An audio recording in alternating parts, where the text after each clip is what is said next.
Democrats in the Judiciary Committee hold the Attorney General in contempt, and they declare constitutional crisis. I'm Ben Shapiro. This is The Ben Shapiro Show.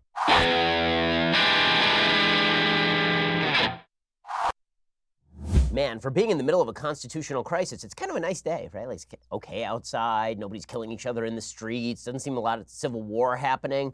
I'm not hearing the zombie screaming or anything, so pretty calm, placid constitutional crisis. We'll get to the massive constitutional crisis 2019 in just a second, but first, it's spring, the time of year when seeds grow into flowers and you grow up. Financially, at least, your family needs protection if something happens to you. That means you need life insurance. Thankfully, Policy Genius makes it easy to get that financial security without the growing pains. Policy Genius is the easy way to buy life insurance online. In just 2 minutes, you can compare quotes from top insurers and find your best price. Once you apply, the Policy Genius team will handle all the paperwork and the red tape as well. No commissions, no hidden fees, just financial protection and peace of mind, no strings attached. And Policy Genius doesn't just simplify life insurance, they also do home insurance, auto insurance, disability insurance. So the next time you stop to smell the roses, pull out your phone, head on over to PolicyGenius.com. Policy Genius, spring is here. Kick it off by nipping life insurance in the bud.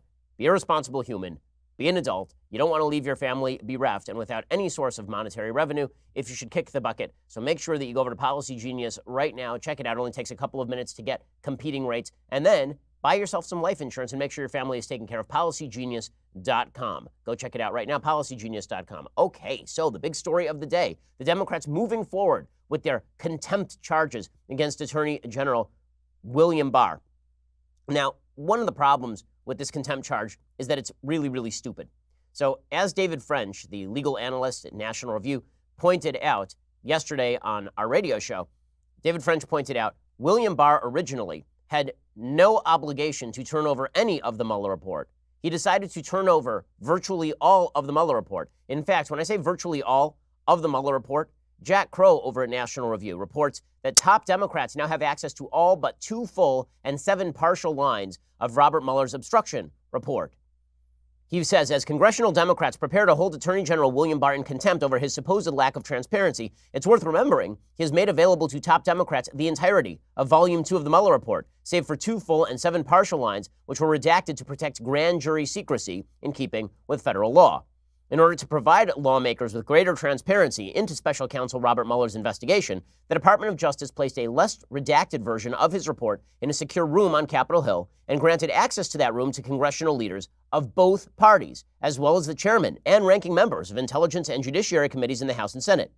As of this writing, not one of the 6 Democrats granted access to what amounts to 99.9% of Volume 2 of the Mueller report, which details the president's behavior as it relates to obstruction of justice, have taken the opportunity to examine it.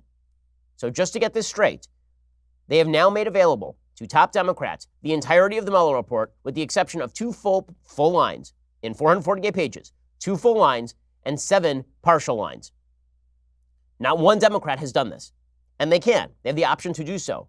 If they had, they could have viewed the entirety of Mueller's obstruction case against Trump, except for 7 redactions, 2 of which are applied to footnotes. In response to Barr's offer, congressional Democrats have said the full report should be made available to all lawmakers. Why? They won't even look at what's there. Now, the reason they won't look at what's there is because if they look at what's there, then they will have to admit that there really isn't much additionally that is there that is damaging to the President of the United States, undoubtedly. They say the full report should be made available to all lawmakers. They've argued the outcome will become less likely if top congressmen view the less redacted version. So in other words, if they go and see the less redacted version, they're afraid the argument will be taken away from them that Barr is being non-transparent. Well, that's because Barr is actually not being non-transparent. He's being quite transparent here. Mark Warner, the ranking Democrat on the Senate Intelligence Committee, told John McCormick, every member of Congress ought to be able to see that version. I think if I were to go, you'd lessen the case. But Democratic leaders are not asking for that version, which retains the grand jury redactions. They're asking for a fully unredacted report and all of the millions of pages of underlying documentary evidence, which relate to 22 ongoing criminal investigations. Now, as I mentioned yesterday, it is against the law for William Barr to actually comply with this subpoena request. Federal Rule of Criminal Procedure 6E prevents the disclosure of grand jury information. Federal Rule of Criminal Procedure 6E is not unclear about this. In fact, it's quite clear about this. It says that you are not allowed to reveal all of this stuff. You cannot do that because if you do, you could be exposing to both criticism and censure people on the basis of non-evidenced theories that are often put out there in grand jury testimony. According to Rule 6E, secrecy must be the rule of the day. Once a grand jury is summoned, you are not allowed to put out the information that is said in the grand jury summons. You can't do that. So this is ridiculous. Basically, the Congress created Rule 6E. Okay, Rule 6E is a congressionally created rule. The fact that Democrats are now saying that William Barr should be held in contempt for obeying the law is pretty insane. According to Rule 6E, no obligation of secrecy may be imposed on any person except in accordance with Rule 6E2B. Unless these rules provide otherwise, the following persons must not disclose a matter occurring before the grand jury: a grand juror, an interpreter, a court reporter, an operator of a recording device, a person who transcribes recorded testimony, an attorney for the government. Not allowed to disclose a matter occurring before the grand jury. Disclosure of a grand jury matter may be made only to an attorney for the government for use in performing the attorney's duty. Any government personnel that an attorney for the government considers necessary to assist in performing that attorney's duty to enforce federal criminal law, which does not apply to Congress, or a person authorized by a different section of statute, which does not apply to Congress. There's no question that Barr's interpretation of this rule is correct. Nonetheless, Democrats are attempting to hold him in contempt. For what exactly? And as I said yesterday, the Assistant Attorney General, Stephen Boyd, he says, as we've repeatedly explained, the Attorney General could not comply with your subpoena in its current form without violating the law, court rules, and court orders, and without threatening the independence of the Department of Justice's prosecutorial functions. White House Press Secretary Sarah Huckabee Sanders said, faced with Chairman Nadler's blatant abuse of power, and at the Attorney General's request, the president has no other option than to make a protective assertion of executive privilege. Okay, so there are two issues here. One, is Barr right to redact the material? The answer is yes. Two, is whether executive privilege applies here. The answer there is really no. The answer there is that executive privilege doesn't really apply formally in law, and it's more of a delay tactic. Because Barr is right about the federal rules, but executive privilege likely does not apply here. As we discussed yesterday, there are two types of executive privilege: deliberative process privilege and communications privilege. Both types of privilege do create a presumption of privilege for the president. That presumption can be overruled by a court, and it's awkward to fit any of this into the privilege box. That's particularly true since William Barr has openly suggested that executive privilege was not declared by the president. So if executive privilege wasn't declared over any of the Mueller report before, it's hard to then put that genie back in the bottle and suggest that executive privilege can be declared now. I mean, William Barr said this. This is back in April when he first gave his 4-page synopsis. Here was William Barr saying the president has not declared executive privilege over all this stuff. Now I guess he's saying that he's going to go back and now declare retroactive executive privilege. I'm not sure that that works. The decision whether to assert executive privilege over any portion of the report rested with the President of the United States. Significant portions of the report contain material over which the President could have asserted privilege, and he would have been well within his rights to do so. Following my March 29th letter, the Office of the White House Counsel requested the opportunity to review the redacted version of the report. Following that review, the President confirmed that in the interest of transparency and full disclosure to the American people, he would not assert privilege over the special counsel's report. No material has been redacted based on executive privilege. Okay, so, the fact that William Barr did not declare executive privilege before means it's very difficult for him to declare executive privilege now. But that's a different question from whether he is doing something that is illegal or obstructive. The answer there is no. He is trying to protect himself from violating federal criminal law. And Democrats, of course, have jumped at this. They've manufactured this entire crisis. They couldn't get what they wanted from the Mueller report. So now they are trying to create a presumption of new obstruction. So the Mueller report does not actually result in criminal prosecution of the President of the United States for obstruction of justice. And so Democrats are trying to now suggest, well, there's new obstruction occurring. It's nonsense, but this is what Democrats are going to push forward with. Nancy Pelosi says, you know what? We have to hold William Barr in contempt. For what? Well, because he hasn't given us the material that he's given us that I can look at in conjunction with federal law. Here's Nancy Pelosi making this foolish and dishonest case. Yes, I think that the Attorney General should be held in contempt. This contempt is about the withholding of the Mueller report in an unredacted way. We all agree that certain things should be redacted. But they were in the course of accommodations, and boom, the administration just said, if you don't, we're going to make this executive privilege. More on the subject than you ever want to know. Yes, should be held in contempt.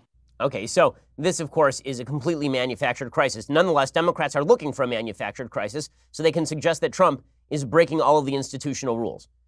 They have this theory. Their theory is that Trump was going to come into government with a wrecking bar, basically, and then he was going to destroy all the institutions of government. That has not happened. Meanwhile, Democrats have declared that the Senate of the United States should be abolished, the Supreme Court should be packed, that we should change all of the voter ID laws, that the Electoral College should be abolished, and that they should be able to override any congressional action with an executive order effectively. Democrats have declared all of these things, but it's Donald Trump who's a threat to the institutional integrity of the United States. So to build that case, they want to say that right now Trump is engaged in some sort of usurpation of authority that threatens the constitutional structure. As we'll see in a second, this is sheer and absolute nonsense. We'll get to that. But first, we need to talk about how you hire better. Okay, the reality is that you're always trying to make your hiring better. And the only way to do that, really, is to use ZipRecruiter. Hiring used to be hard. Multiple job sites, stacks of resumes, a confusing review process. Today, hiring can be easy. You only have to go to one place to get it done, ZipRecruiter.com/dailywire. ZipRecruiter sends your job to over 100 of the web's leading job boards. But they don't stop there. With their powerful matching technology, ZipRecruiter scans thousands of resumes to find people with the right experience and then invites them to apply to your job. As applications come in, ZipRecruiter analyzes each one and spotlights the top candidates so you never miss a great match. ZipRecruiter is so effective that 4 out of 5 employers who post on ZipRecruiter get a quality candidate through the site within the very first day. Right now, my listeners can try ZipRecruiter for free at this exclusive web address, ZipRecruiter.com/dailywire. That is ZipRecruiter.com/dailywire, DAILYWIRE, ZipRecruiter.com/dailywire. ZipRecruiter is indeed the smartest way to hire. Go check them out at ZipRecruiter.com/dailywire. You can try it out for free. Okay, so Democrats have declared constitutional crisis. Jerry Nadler, who I am old enough to remember when Jerry Nadler was saying that it was not a constitutional crisis when Bill Clinton was overtly obstructing justice. Also, this is the same Jerry Nadler who actually walked out on a contempt vote on Eric Holder, who it turned out had not actually turned over all the documents that William Barr has and was not obeying federal rules of criminal law the way that William Barr is. But here is Jerry Nadler saying, no, this is a constitutional crisis, the head of the House Judiciary Committee. We cannot have a government where all the information is in the executive branch, where the American people and the Congress are stonewalled as to information that they need to make decisions and to know what's going on. It's an attack on the ability of the American people to know what the executive branch is doing and to have responsible government. It is an attack on the essence of our democracy, and we must oppose this with every fiber of our being. We've talked for a long time about approaching a constitutional crisis. We are now in it. Okay, this is an absurdity on top of an absurdity. He's standing there saying that they don't have the information, that they're being blocked from the information. They will not go see the information that has been revealed to them. The entire Mueller report has been made public. Even the parts that are redacted, the vast majority of those redactions are now available to Jerry Nadler personally. And he's standing there claiming that he's being blocked from seeing relevant information. It's just nonsense. But this is what Democrats are going to push out there, and all day on CNN this is being parroted. Constitutional crisis, constitutional crisis. You got Sheila Jackson Lee saying the president is taking a wrecking ball to the Constitution of the United States. Sheila Jackson Lee. I can only conclude that the president now seeks to take a wrecking ball through the Constitution of the United States of America. Okay, Representative Jayapal says this is one of the most serious constitutional moments we've ever faced, ever. One of the most serious, really? We've had some pretty serious constitutional moments, like FDR trying to pack the Supreme Court, or maybe like a civil war in the United States, or even Barack Obama attempting to simply go around the law to shape his immigration views. But Jayapal says this is one of the most serious constitutional moments in American history because they have access to a report that they are lying and say they don't have access to. I really think that this is one of the most serious, if not the most serious, constitutional moment that we have faced, we are at a deeply disturbing moment in our country's history. The difference between a dictatorship and a democracy is that a democracy has checks and balances. If you take away the entire authority and say one branch is not going to respect the authority of the other, then I think every American should be deeply concerned. Okay, that last statement is simply hilarious. She says, if you take away the checks and balances by saying that one branch doesn't have to respect the other branch, then we won't have checks and balances anymore. No, a check and a balance is the executive also checking and balancing the legislature. Let's talk about checks and balances for a second. So, in Federalist 51, the founders focused on the fact that checks and balances meant there would be gridlock. It meant that government would be messy. It meant that ambition would check ambition. Federalist 51, probably most famous of the Federalist Papers, because it has one of the great expressions of governmental philosophy in human history. They say ambition, this is Hamilton and Madison, ambition must be made to counteract ambition. The interests of the man must be connected with the constitutional rights of the place. It may be a reflection on human nature that such devices should be necessary to control the abuses of government. But what is government itself but the greatest of all reflections on human nature? If men were angels, no government would be necessary. If angels were to govern men, neither external nor internal controls on government would be necessary. In framing a government which is to be administered by men over men, the great difficulty lies in this. You must first enable the government to control the governed, and in the next place, oblige it to control itself. In other words, if people were inherently good, you don't need government. If people were inherently bad, there'd be no way to control them. But because people are capable of both good and bad, you need people to check each other. And that is why there are checks and balances. What we are watching here is the proper exercise of those checks and balances. Federalist 51 talks about the fact that the legislature is extraordinarily powerful. But that needs to be checked by the abilities of the executive.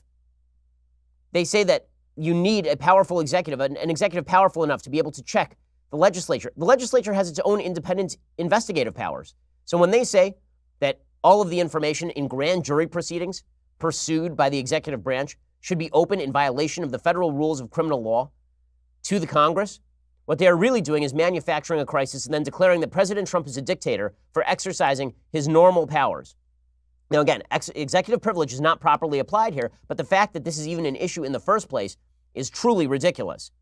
Adam Schiff is going around saying, a guy who spent 2 years proclaiming that he had secret information showing that President Trump was actually a Russian stooge. He's a damned liar, Adam Schiff. Here's Adam Schiff going around saying, well, now we're going to have to prosecute people because of this constitutional crisis. Okay, you go ahead and do that, and then the executive branch won't do anything about it, because let's say that Congress held William Barr in criminal contempt. The only way for that to result in a conviction is for the executive branch to prosecute William Barr. Guess who's the head of the Department of Justice? William Barr. So that is a thing that's not going to happen. If Congress wants, they can impeach him. If they impeach William Barr for following the law and giving Congress all the information that he can legally give them, that is an absurdity piled on top of an absurdity. Here's Adam Schiff, a truly dishonest human being. If the administration continues this across-the-board refusal to comply with any legal process from the Congress, any oversight by the Congress, then we have no choice, that we're going to have to prosecute this through contempt. We're moving forward in our own committee because we have a separate basis for getting all the counterintelligence information in the report and the underlying documents, but they're equally stonewalling us. Okay, so no, that is none of that is true. It is hilarious that the media will continue to parrot this nonsense. President Trump is exactly right here when he says that the fake news will say that Trump wants to break the Constitution. He's exactly right. He did a rally last night in Florida. Here's one of the things that he said. Those people back there, I call them the fakers, fake news media. They are a bunch of fakers, there's no question about it. But in 6 years, they're all going to be out of business, folks. Watch, it'll be headlines tomorrow. Donald Trump wants to break constitutional. Okay, so he is right. That's what the media will do. Now, I will point out, Nancy Pelosi, who is saying that we have to hold William Barr in contempt. Here's what Nancy Pelosi said when Eric Holder, the former Attorney General, was held in contempt for failing to turn over 1,300 pages of subpoenaed documents on Fast and Furious. And there was no internal investigation made public to Congress at that time. Here was Nancy Pelosi, just a few years ago, talking about the vote to hold Attorney General Holder in contempt. What we have seen is a shameful display of abuse of power by the Republicans in the House of Representatives. Instead of bringing job-creating creating legislation to the floor, the transportation bill. They are holding the Attorney General of the United States in contempt of Congress for doing his job. These very same people are holding him in contempt, are part of a nationwide scheme to suppress the vote. Okay, that's what's happening here, is that they're going after Eric Holder to suppress the vote or something. I mean, that's what Nancy Pelosi said years ago about Congress holding an attorney general in contempt. Now, she wants to hold William Barr in contempt for doing nothing. It's amazing. Here's Jay Carney, the former spokesman for the White House under Barack Obama, saying that the attempt to hold Eric Holder in contempt was just political theater. I think the Speaker of the House has made his position pretty clear on this, and it's highly political in nature. What you're hearing from me are the views of the President and the White House and the administration that this is a political theater. It is unnecessary distraction from the work that Congress should be doing for the American people on the economy, on jobs, and I think many Americans, most Americans, will view it that way. Okay, so again, it's hilarious to watch as the Democrats shift their stance on this dramatically in order to go after a guy who is significantly less guilty of anything than Eric Holder, the president's self-described wingman, was at the time. Speaking of crimes that Democrats are willing to ignore, Representative Hakeem Jeffries of New York, he came out yesterday and he said that the big problem in this whole thing, one of the big problems, is that President Trump has embarrassed Peter Strzok and Lisa Page. Those were the Paramore FBI agents who were manipulating the process in both the Hillary investigation and the Trump investigation, not according to me, according to the Inspector General of the DOJ, Michael Horowitz. Here's Representative Jeffries saying, we really should let Strzok and Page off the hook. So let's get this straight. According to Hakeem Jeffries and folks like him, Democrats, Peter Strzok and Lisa Page, who openly texted each other about insurance plans against Trump becoming president and about how terrible Trump was while investigating Trump, those people just made mistakes, and Trump is mean for embarrassing them. But William Barr, who has handed over all the materials he can legally hand over, he's a bad guy we should impeach. Many of my colleagues on the other side of the aisle actually perpetrated a witch hunt as it relates to securing more than 800,000 documents from this very same Department of Justice without regard to the reputational interests of Americans who have served this country. You weren't concerned with the reputational interests of Peter Strzok and Lisa Page. In fact, you embarrassed those two. Okay, so they made mistakes, but you embarrassed those Wow, two. you embarrassed them. So terrible. I mean, it's very bad to embarrass Peter Strzok and Lisa Page, who were effectively fired under cloudy circumstances and then condemned by the IG. That's bad, but Eric Holder, but rather William Barr, should be held in contempt. Pretty amazing stuff. In a second, we will get to the latest attempts to railroad President Trump, to kind of box him into a corner with more scandal investigations. We'll get to that in a second. First, we're never going to agree on everything, but I think we can all agree that we could use more sleep. Getting a great night's sleep is easier, more affordable than you think. You don't need a new expensive mattress or sleeping pills. You just need to change your sheets. That's why you should check out Boll & Branch. Everything Boll & Branch makes, from bedding to blankets, is made from pure 100% organic cotton. It means they start out super soft. They get even softer over time. You buy directly from them, so you're essentially paying wholesale prices. I know. You think you can just get sheets off the shelf and the thread count will tell you everything you need to know. Not true. What you need are luxury sheets that don't cost luxury prices. And this is where Boll & Branch comes in. These sheets can cost up to $1,000 in the store, sheets like this. Boll & Branch sheets, just a couple of $100. Everyone who tries Boll & Branch sheets loves them. That's why they have thousands of 5-star reviews. Really, I didn't think I'd feel the difference, and then I tried Boll & Branch sheets, and I really do. They are so comfortable.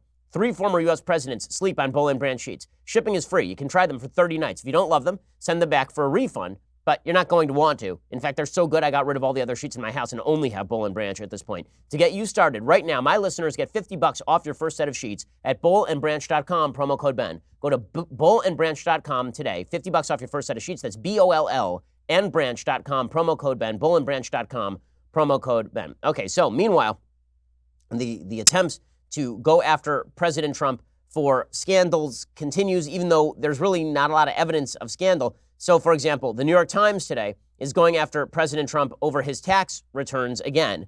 This time, based on the New York Times report suggesting he lost a lot of money in the 1980s and early 1990s, the editorial board says President Trump owes the American people a fuller account of his financial dealings, including the release of his recent tax returns, because politicians should keep their promises, because the public deserves to know whether his policies are lining his pockets, and because the integrity of our system of government requires everyone, particularly the president, to obey the law. Here's the question. The IRS audits people. They do. If they think President Trump is committing a crime, wouldn't the IRS be looking into auditing him? I mean, he says he's under audit. Maybe he's lying, but the IRS has the capacity to prosecute. Tax fraud as a private citizen is still tax fraud. Has there been any indication that Trump has committed a crime here? We keep hearing rumors of crime, but the IRS audits people all the time and then works with the Department of Justice to prosecute people on a regular basis. Apparently, the New York Times just wants his tax returns to humiliate him. We all know, really, why President Trump is not releasing his tax returns. Okay, the real reason President Trump is not releasing his tax returns is because those tax returns are going to say that he is not as rich as he says he is. That's why. Right? It's the reason why he was embarrassed by that story a little bit earlier this week that he lost like $1 billion in the 80s and early 90s. He's the only one, I think, who cares about this. Maybe the New York Times cares about it too. I had always assumed he was not worth nearly as much money as he said that he was. I always thought he was lying about his level of wealth. That's what he does. He's a showman. He's a bloviator. He's been doing it on TV for years. He's a guy who gets himself posed on the cover of Playboy. Like that's what Donald Trump is. This is part of the package. You either love the package or you hate the package or you're indifferent to the package and you care about the policies. But the New York Times trying to gin up some sort of scandal by declaring a scandal when there is none is pretty amazing. You remember that Harry Reid did the same thing to Mitt Romney, suggested that Mitt Romney had committed some sort of tax fraud, that he'd never paid any taxes. And then it turned out Mitt Romney had paid a higher effective tax rate than a lot of Americans and was giving a full 10% of everything he made to charity, like millions and millions of dollars. But this is a typical tactic at this point. They say, well, Mr. Trump might hold money in foreign tax havens. Those investments would be listed. What if Trump deducted the interest payments on a loan from his taxable income? He'd be required to disclose information about the source and amount of the loan. So now they're just speculating about what exactly is in his tax returns. Now, I think his tax returns should be released. I like more information about our politicians. I think that's a good thing. But the attempt to speculate about what is in the tax returns, I don't really see the moral difference between this and the push back when Barack Obama was president, suggesting that Obama's reluctance to release his birth certificate meant he was born in Kenya. Right? Speculation on the basis of lack of information is not actually information. It's just speculation. And very often it's stupid speculation. One thing I think we can fairly clearly say is there is no evidence that Trump has committed a tax crime.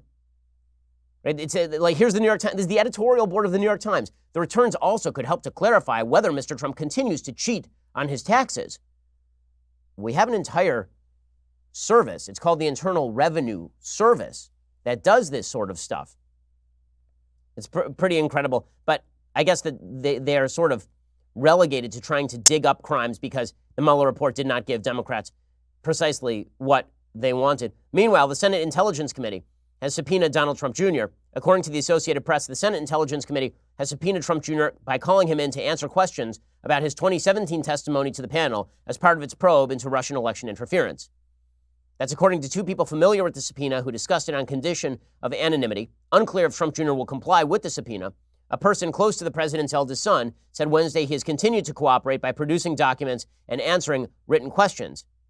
The person called the new request a public relations stunt and criticized North Carolina Republican Senator Richard Burr for calling Donald Trump Jr. in. The committee had renewed interest in talking to Trump Jr. after Michael Cohen testified earlier this year. Cohen had told the House committee in February he'd briefed Trump Jr. approximately 10 times about a plan to build a Trump Tower in Moscow before the presidential election. From a lawyerly perspective, Trump Jr. would be a fool to appear in front of the committee again after all of this. Nonetheless, the idea that this is some sort of nefarious action by Richard Burr, I find hard to believe. The Senate Intel Committee has been investigating Russian election interference for the last 2 years. They're trying to call in a bunch of witnesses as they wind up their own investigation over the next several months. The subpoena does put Burr at odds with some of his Republican colleagues who'd like this to be over after the Mueller report. Rand Paul took a shot at Senator Burr after the subpoena was reported, tweeting, apparently the Republican chair of the Senate Intel Committee didn't get the memo from the majority leader that this case was closed. I really doubt that Trump Jr. complies with the subpoena. If they hold him in contempt, he probably figures, okay, whatever. Who exactly cares? Meanwhile, Democrats are neglecting the fact that Trump is still Trump, and that if they want to beat Trump, they're going to have to run against candidate Trump. Now, this would be an epic time for a good Trump, bad Trump episode. I know we haven't had a good Trump, bad Trump episode really since campaign 2016, but as we enter campaign 2020, we're going to have to revive the good Trump, bad Trump axis through which we see the presidents of the United States. We even had a theme song going back a few years for good Trump, bad Trump, which we'll have to dig up and use in the future. Should have told my producers to do it earlier. In any case, today's episode of Good Trump, Bad Trump, Trump did a rally in Florida. And at that rally, he said some good things. And at that rally, he said some not good things. And we'll talk about those things coming up in just 1 second. First, running a small business is a lot of work. It takes time and money. You want all the time and money you have to go toward growing your business. But what happens when legal hurdles pop up along the way? LegalZoom is there to help. Nearly 2 million Americans have used LegalZoom to start their businesses with LLCs, incorporation, and more. But even after your business is set up, LegalZoom can still help you out. Things like lease agreements, changing tax laws, contract reviews. All of these are part of running your own business. These are precisely the kinds of costly hurdles that can take time away from growing your business. That's why LegalZoom created their business legal plan. Get advice for running your business from vetted independent attorneys and tax professionals available in all 50 states. I know, legal is a giant pain in the rear, but this is why LegalZoom is so important. The best part of this, you won't get charged by the hour because LegalZoom is not a law firm. Make your time and money work for you. Check out LegalZoom's business legal plan at LegalZoom.com right now. Get special savings when you enter Ben at checkout. LegalZoom is where life meets legal. LegalZoom.com. I've been using LegalZoom myself for years. Now, as a lawyer, I am constantly looking for ways to save money on legal costs. LegalZoom is one way to do it. Go check out their business legal plan right now at LegalZoom.com and enter code Ben at checkout for special savings. Okay, we're going to get to good Trump, bad Trump in just a second. Plus, an amazing spectacle as students in Colorado walk out of what turns into a propaganda rally on behalf of gun control after a school shooting. We'll get to all that stuff in just a second. First, you're going to have to go over to dailywire.com and subscribe. Go over to dailywire.com. $9.99 a month means you get a subscription. That means 2 additional hours of me every day. And that we have all sorts of fantastic guests who are on every single day, and 2 additional hours of my analysis as the news develops over the course of the day. So basically, this show's like an all-day show. And you get constant access to it when you go to dailywire.com. Plus, we have our Sunday specials available on Saturday. Plus, we have Daily Wire Backstage where you can ask questions. Plus, we have the conversation where you can ask me personally questions. Plus, sometimes, now increasingly rare occasions, but sometimes we answer questions during the breaks of the radio show, all 3 minutes of those breaks. So you get all sorts of goodies when you become a subscriber. Also, you help us insure ourselves against the vicissitudes of many of our social media betters. You get all that stuff when you become a Daily Wire subscriber, and when you spend $99 a year, you get this, the very greatest in beverage vessels. Behold its glory. The leftist tears, hot or cold tumbler. You get that to show to all of your leftist friends, and then you get to collect their tears in a constant, never-ending supply. Go check all of that out right now. Please subscribe at YouTube and iTunes as well. We always appreciate it. We're the largest, fastest-growing conservative podcast and radio show in the nation.